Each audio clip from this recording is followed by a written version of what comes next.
God bless.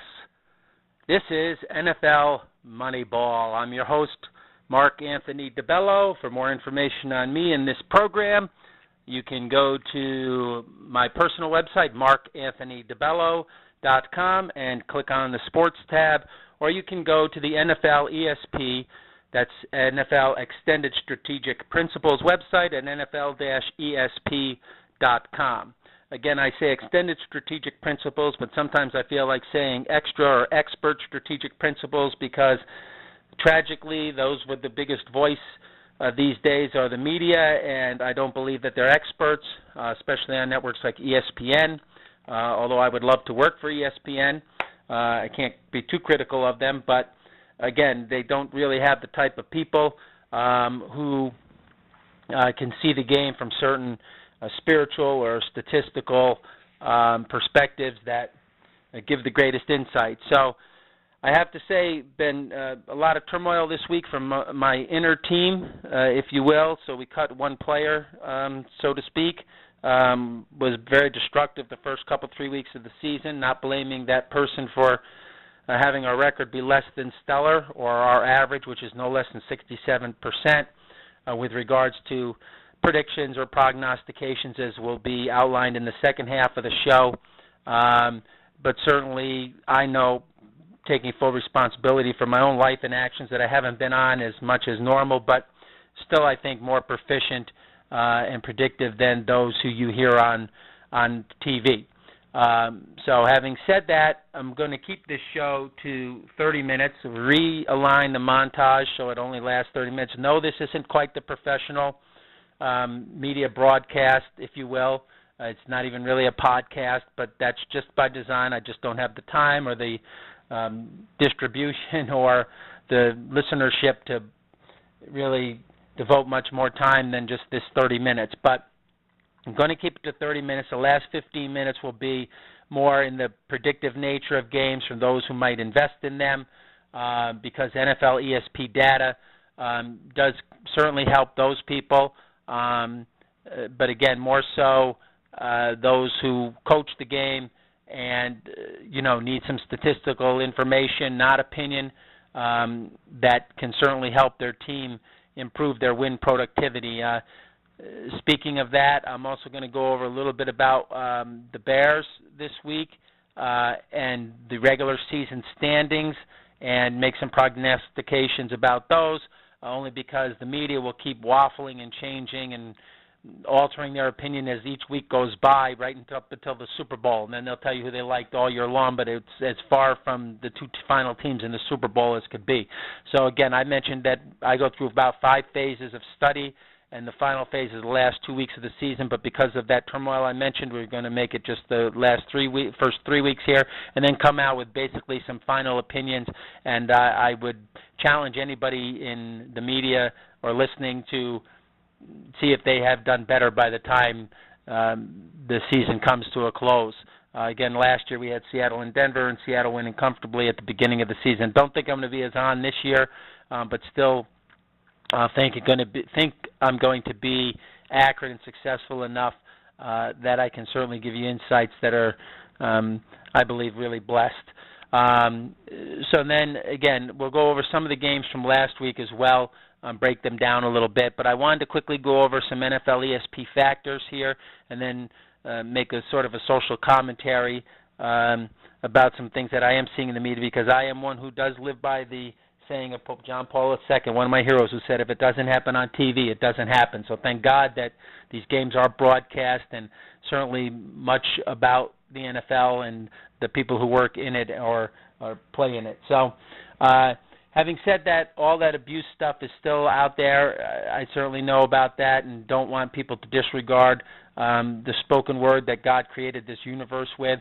So, there is physical abuse, there's domestic abuse, but don't forget that there is emotional and verbal abuse as well. And so having said that, again, I've altered some of the people I work with. Thank God, made it through a harrowing incident, no less than a Judas-like attack from somebody who we work with. No longer tragic, but I don't know what else to do right now. But some of the other people, God bless, very positive, no more than my friend and brother, in a sense, from when I played for him 30 or so years ago, and that's Bears coach Mark Trestman. So God bless Coach, and God bless the Bears and their victory against the Jets on Monday Night Football. Basically, they obviously won because of turnovers. And now let me go over this NFL ESP, something that I had sent to Coach. We've been talking about this last couple of weeks, called the productive aspects in scoring a game. And there's basically 4 of them. Some analytical people, I don't believe anybody quite sees it this way, but from the NFL ESP perspective, we do. And that starts with number 4, home field advantage, which is basically 2.5 to 4.5 points. It is A, a timely biased penalty call, B, travel, certain other aspects of being at home, certainly not having to travel is a benefit, comfort, familiarity, you know the word I'm using, trying to use, with surroundings. And teams like Denver have that altitude at Mile High, so that's to their advantage. In Seattle, because number C is crowd noise as it relates to on-field communication, and Seattle certainly is a 4.5-point home favorite because of that advantage. And other teams now, San Francisco at Levi Stadium, are trying to build their stadiums to keep that in mind. But that should never have been something you didn't consider 10 or 15 years ago when I had noted that to Coach. Number 3 on the list is X's and O's, but primarily as it relates to the QB. And the quarterback we valued at basically anywhere between 1 to 9 points. Somebody like Aaron Rodgers, when he went down last year, that was about an 8 or 9 point difference to the Packers per game. I also think guys coming up like Johnny Manziel, and I'll get into this later, are going to make a beneficial, point-wise difference to their team. Andrew Luck I would value probably at 9 points. You've already seen what he's done for the Colts when he got there. But again, as it relates to the quarterback, probably the most productive aspect of their game is that quarterback time, quote-unquote quarterback time, to extend a play within the pocket. If you're a traditional pocket passer, you want great line protection, with guys like Brady and Manning. Then you want to be able to also escape the pocket, keep the play alive. Jay Cutler's been doing a really great job of that the last couple of weeks for the Bears. No doubt that's why they've won in part. And certainly there's other guys who are scramblers but who can also throw. Aaron Rodgers is very proficient at this. And as aforementioned, Drew Brees is very good at this. And then others. And then thirdly, of course, on 3rd and 4th down, this is the most appropriate, but you want quarterbacks who can actually rush, and that's why we've put guys who are really productive on the list. Kaepernick, Russell Wilson, Cam Newton. These guys have really elevated their teams based on the fact that, again, the most important aspect of the X's and O's is the quarterback position, but again, the quarterback time to extend the play and then either make the pass or the completion or the rush. And then again, you want your receivers to be really adept at not only running a pattern route, but how they improvise and break that route off after. Number 2 on the list is turnovers, and interception is valued again anywhere from 4 to 8 points, and a fumble anywhere from 3 to 8 points, depending on the extra point conversion. Or whether it's returned for a touchdown in the first place, and typically the return yardage. So the simple value is an interception plus or minus 4, a fumble plus or minus 3. No doubt that's why the Bears succeeded again on Monday Night Football against the Jets. They did not turn the ball over and won.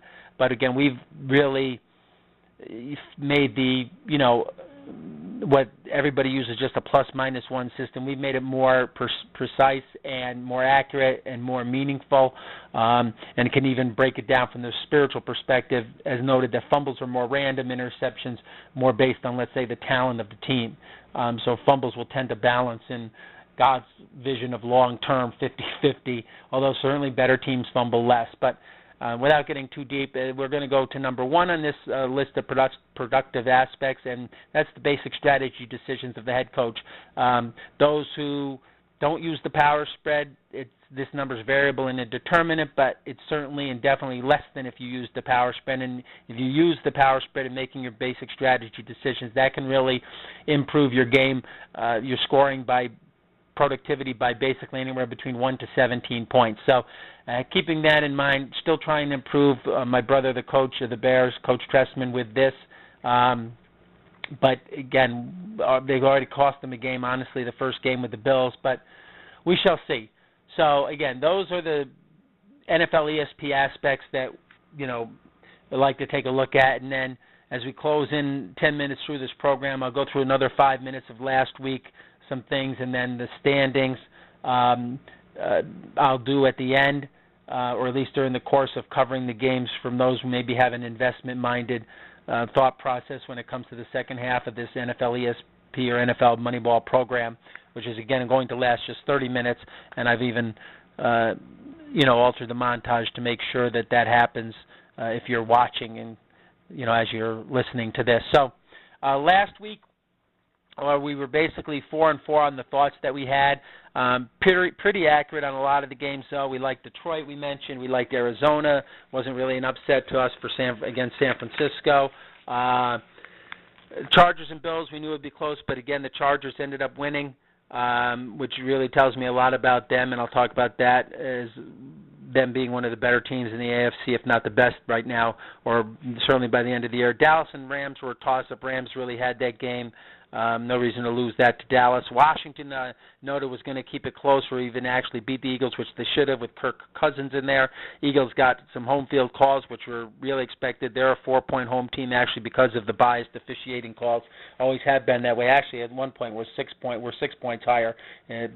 But anyway, so Cousins definitely improved the Redskins over RG3 as we prognosticated and actually mentioned that a couple 3 years ago. We thought that the Redskins should trade RG3, but now they probably wish they did. So the next game was the Texans and Giants, two bad teams, and as we noted, that because of the turnovers, the Giants were able to turn that around and win that game. Minnesota and the Saints, it wasn't a big stretch to predict the Saints, so when the guys in the media say that that's their best play, that's no big stretch, being that they were 10-point power spread favorites. The Bengals and Titans, as we noted, and I'll talk about again, the Bengals are a good team, but not, I don't believe, even a playoff team, but certainly better than the Titans, and they look a lot better than they are going to be, I think, by season's end. But they certainly look good now, and we figured they could beat the Titans. The Ravens and the Browns knew this was going to be a close game, but the Browns should have won. I know they missed a couple field goals and made some bad calls, but the Browns, and we're going to talk about them, I'm going to talk about them a little bit in the next, starting in about 3 minutes or so, that they're a much better team than people think. And should have beaten the Ravens that game. The Lions we liked over the Packers. Packers, no surprise, they're struggling. Again, we predict them, and I'll go over the season rankings at the end, that they're going to come actually third in that division. So no surprise there. Colts over the Jags. Thought the Jags might keep it close, but no chance. They're going to need all the help they can get. Again, they're worse this year than they were last year, and they were one of the worst teams in NFL history last year. The Raiders, as we noted, were going to keep it close against the Patriots, and they did. They cut that power spread down to 7.5, basically, or 7 points. I actually could have won that game straight up, which is, again, wasn't really a surprise.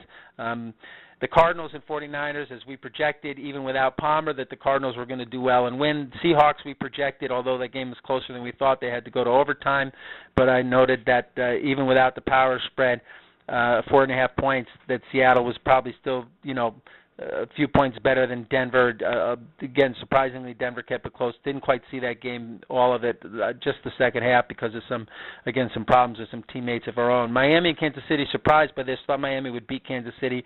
May have underestimated Kansas City, but again, I don't think they're that good a team. Don't think they're playoff bound. But again, surprised that they did better, or is it that the Dolphins are just as bad as I thought, and I see Tannehill's having problems with his team, that he might not be the starter, and I can definitely see that coming about. I don't know who they're going to put in better than him, but he's not, the quarterback there for the future, I don't believe. Panthers, this was a huge surprise. Didn't think the Panthers were going to lose to the Steelers at all. Really disappointed me. And I just was flat out wrong. I may really have to reassess them, because there was no way that game should have not that there was any bad calls or anything, but they just really underperformed against Pittsburgh. So, and then the last one we mentioned a little bit, I mentioned with the Bears and the Jets. So I sent Coach some notes. Again, I have to keep a ministerial and brotherly confidence with Coach, with anybody who might be listening. But did send Coach some information about the game. And noted a couple things from there. Of course, the Jets got some home field calls with a disrespecting official call, unnecessary roughness. These were basically judgment calls that could have, not been called. Although I do believe you should respect and not use trash talk. And there's enough stupidity and bad language and disrespect going on and abusive language. There's no reason to swear, use the F or N word. There's no call for it when you're playing. I told Coach, don't say, just play. And I know he knows that, but to tell the players, and you even see it in the advertising. I wanted to make a little commentary about, I mentioned how, if it doesn't happen on TV, it doesn't happen. A famous saying in one of my heroes, Pope John Paul II, I see these Old Spice commercials. They're nonsense. It's garbage, the things people do, think, and talk about. I would never endorse or buy that product, Old Spice.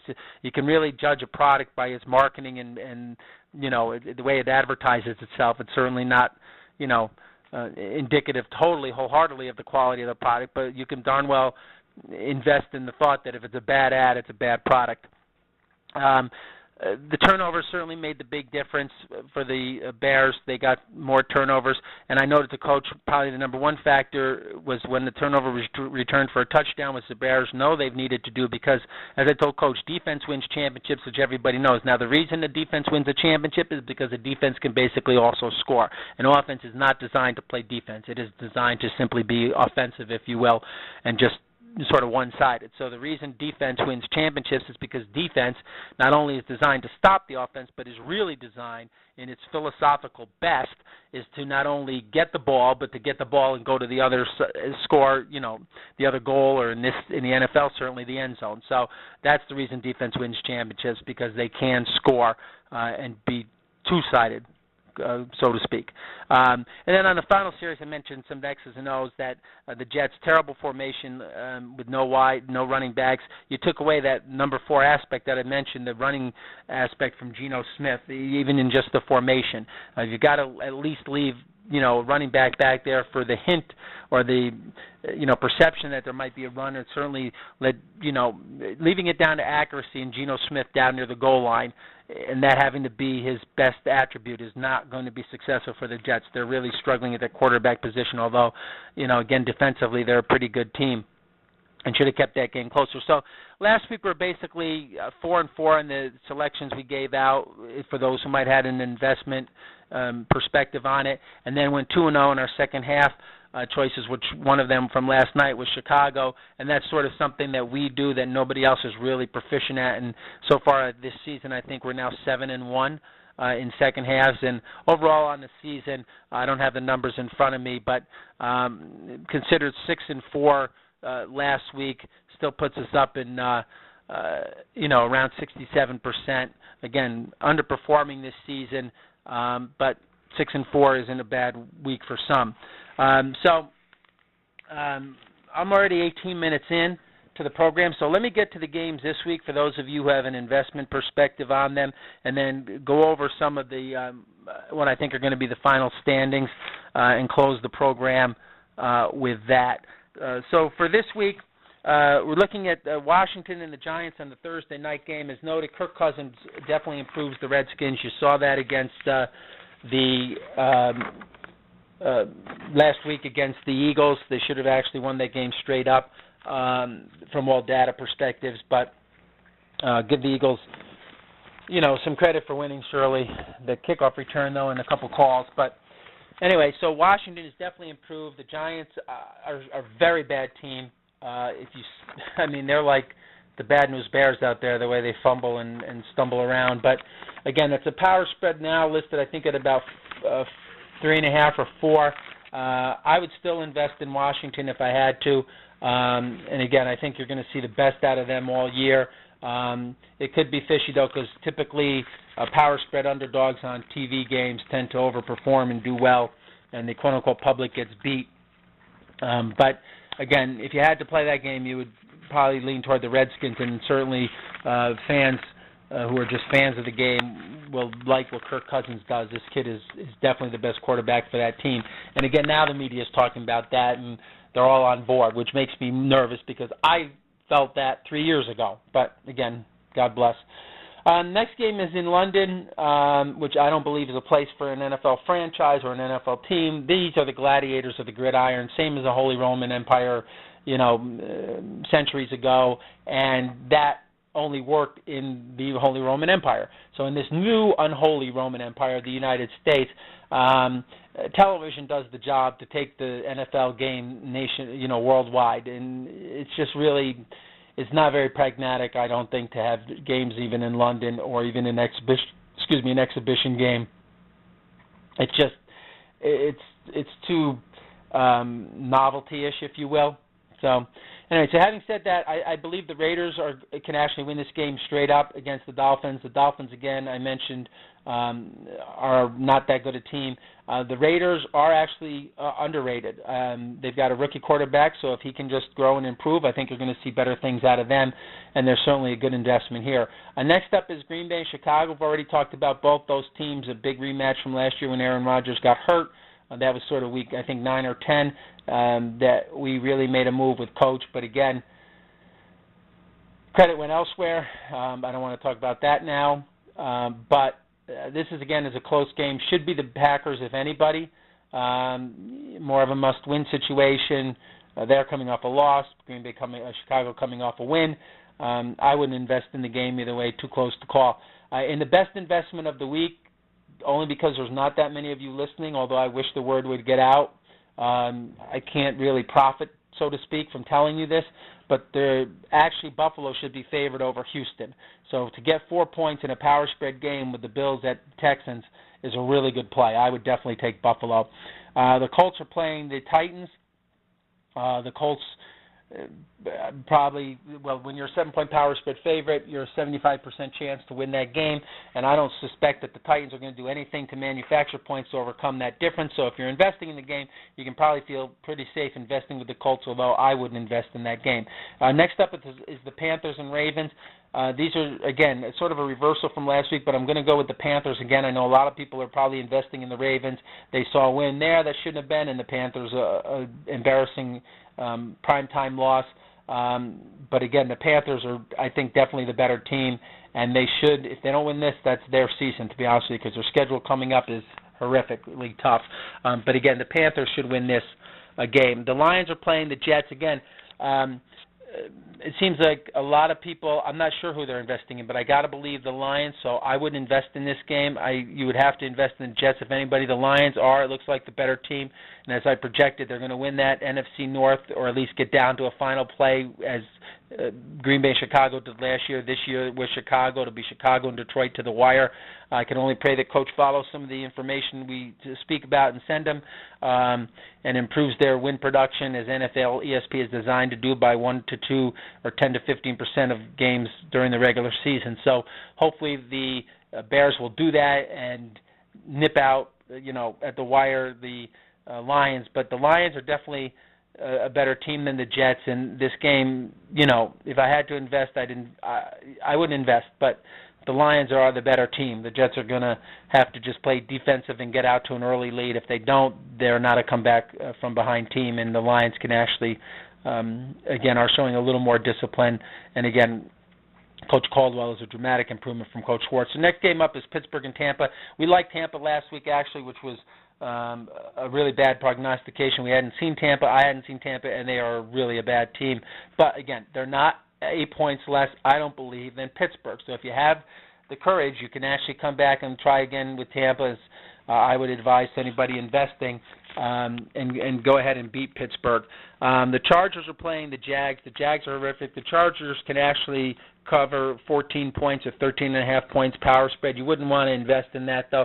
But I think actually, surprisingly, to me, from all the data I looked at, despite the fact that a couple injuries are on their team now, Woodhead and Ryan Matthews, that this might be the AFC representative in the Super Bowl. They're scoring very high, and I actually project that they're going to win that division. I'll get to the standings at the end in beating Denver. The Niners against the Eagles, you really want to play the Niners here. Eagles, again, are overrated. Niners aren't probably a playoff team, and I'll note that again at the end, but again are certainly better in this situation than the Eagles and are a good, I believe, power spread investment against them.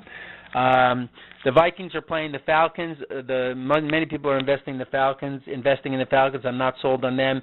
You've got a new rookie quarterback in there in Bridgewater for the Vikings. That could be enough to get the Vikings to improve. You don't know. It's a volatile investment situation, but if you had to invest, you would invest in the Vikings, not the Falcons. The Saints and Cowboys, probably the whole world is going to be investing in the Saints. I can't blame them. They're a much better team. Not much better, but I know they're a better team than the Cowboys. The Cowboys are just, fortunate to be where they're at now. But surprisingly, I think you might see some turnovers in this game. And it, again, is a nationally televised underdog moto game, and the world's investing in the Saints, so I wouldn't be surprised if the Cowboys win. So either way, there's probably not a game worth investing. The Patriots are playing the Chiefs. Patriots are underperforming in my eyes. They're giving 4 points to the Chiefs. Put it this way, both favorites seldom, if ever, win on the Sunday night to Monday night game. Okay, both power spread favorites. I think they win maybe 1 out of 10. Most times it's one of the underdogs and, one of the favorites. So you can look at it that way. If the Saints win the first game, the Chiefs will win the second. If the Cowboys win the Sunday game, then the Patriots will win the Monday night game. So right now I would be looking for that situation, for the Cowboys to win Sunday night and the Patriots to even.